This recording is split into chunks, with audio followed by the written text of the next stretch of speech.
Sorry, you've already kind of answered my question, but I wrote it down before, so I'll read it out anyway.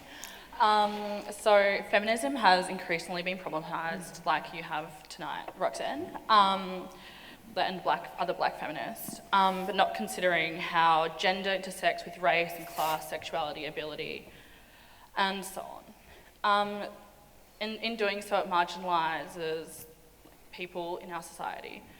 And today is Trans Day of Visibility, and I'd like to ask is feminism enough, or do we need a new movement which doesn't continue to leave people behind? Because even with the language being used tonight, we're talking about only women have children, and like we have non-binary people or other trans women or other trans people sitting in the crowd saying that, oh, okay, only women can have children, and I'm standing here as a non-binary person being like, hey, I have a uterus, I can also have a child? So how can we also move beyond just thinking about women as having uteruses and exploring gender outside of that? Yeah, we just have to get better. And is feminism enough? I don't know. Feminism hasn't historically been enough, so I do not know that it's going to be enough moving forward. I will say this, though. There is no social movement that people expect more from than feminism, to be everything to everyone at all times.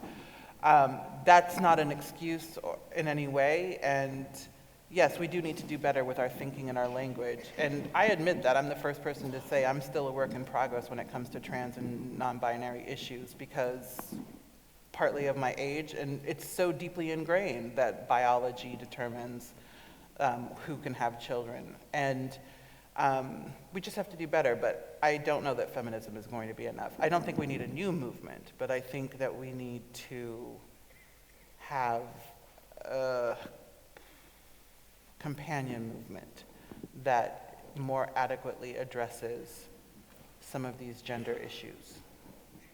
I think that Roxane answered my last question, because finally disability was mentioned, and in this conversation the host didn't even think of disability. Why is disability forgotten in so many feminist conversations? And also, Roxane, I have a present for you.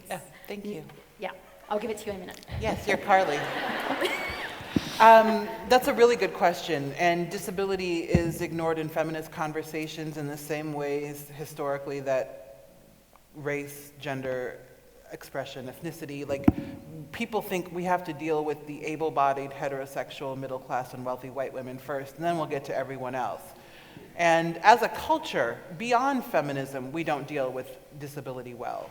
And I think that it's one of the biggest issues that we're currently facing in feminism, that we leave an entire population behind while talking about equality, when oftentimes we hold events in spaces that are not accessible, and we talk about issues in ways that don't take into account disability. And it's just an oversight, and there's no excuse for it. And hopefully we all get better about addressing disability, because people with disabilities do live in this world.